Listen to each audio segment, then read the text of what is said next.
महीने भर के इंतजार के बाद कल महाराष्ट्र में कैबिनेट का विस्तार होने वाला है। एबीपी न्यूज को संभावित मंत्रियों के बारे में पुख्ता जानकारी मिली है।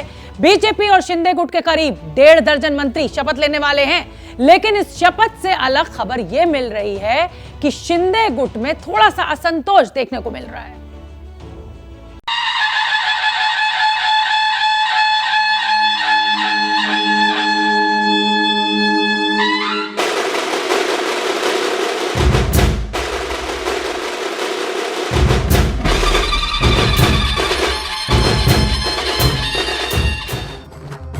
आखिर वो घड़ी आ ही गई जिसका इंतजार हो रहा था। एबीपी न्यूज के पास जो जानकारी है उसके मुताबिक शुक्रवार को महाराष्ट्र कैबिनेट का विस्तार किया जाएगा। जानकारी के मुताबिक बीजेपी और शिंदे गुट यानी शिवसेना के बड़े चेहरे इस मंत्रिमंडल का हिस्सा होंगे। एबीपी न्यूज के पास संभावित मंत्रियों की जो लिस्ट है उसमें बीजेपी कोटे से चंद्रकांत पाटिल, सुधीर मुनगंटीवार, गिरीश महाजन, प्रवीण दरेकर, राधा कृष्ण विखे पाटिल, रवि चौहान, बबन राव लोणीकर और नितेश राणे के नाम शामिल हैं। माना यह जा रहा है कि बीजेपी 2024 के लोकसभा चुनाव के हिसाब से मंत्रिमंडल का चेहरा तय करेगी।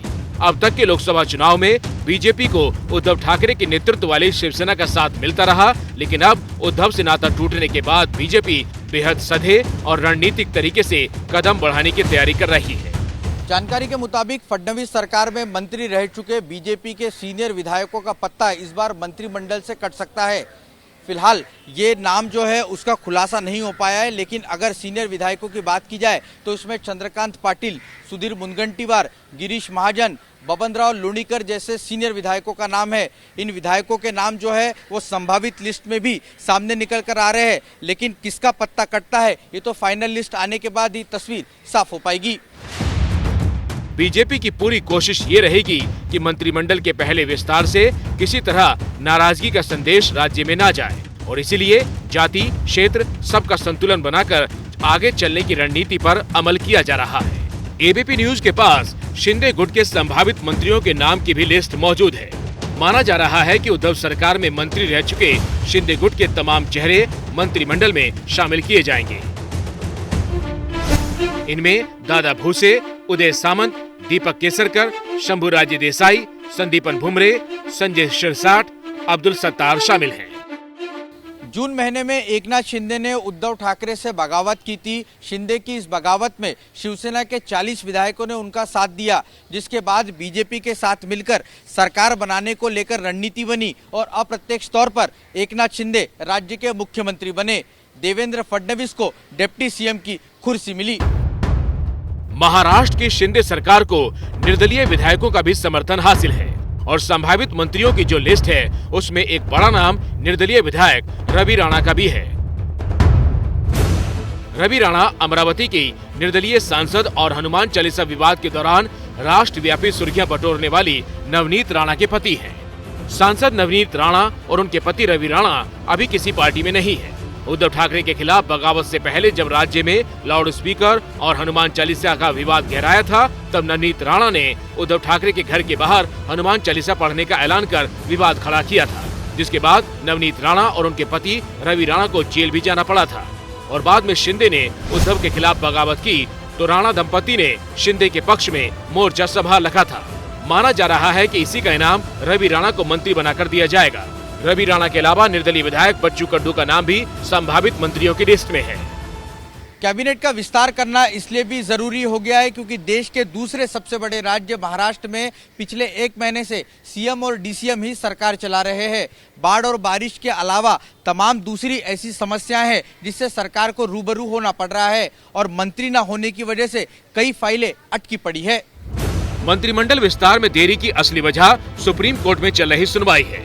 शिवसेना पर दावे को लेकर उद्धव और शिंदे गुट आमने सामने हैं, जिसको लेकर सुप्रीम कोर्ट में मामला चल रहा है। 2 दिनों की सुनवाई के बाद अदालत इस पर सोमवार को अपना फैसला दे सकती है। इस बीच कोर्ट में दी गई दलीलों के बाद एक चर्चा जोरों पर है, वो ये कि फैसला पक्ष में नहीं आया तो क्या शिंदे गुट बीजेपी में शामिल हो जाएगा।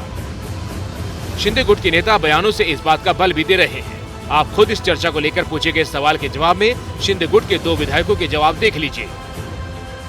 ऐसा हो सकता है कि आप बीजेपी के साथ जुड़ जाए, ऐसा हो सकता है, ये पॉसिबिलिटी दिख रही है क्या?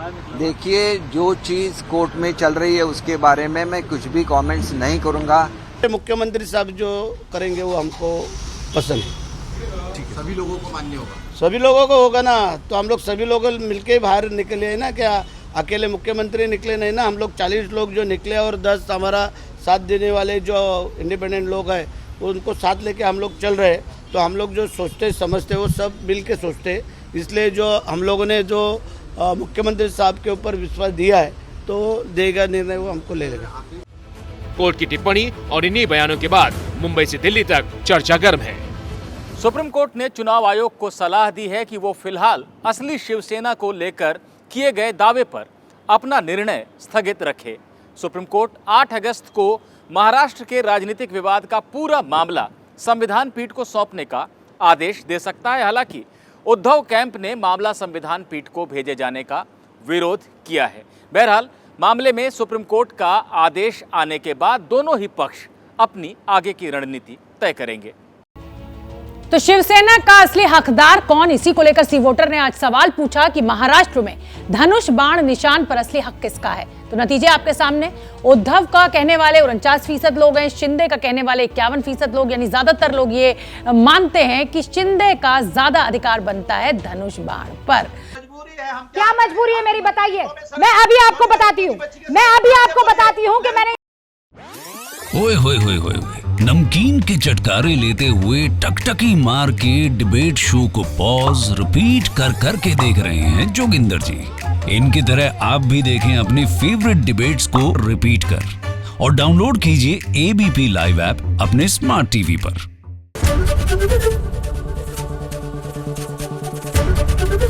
एबीपी न्यूज आपको रखे आगे।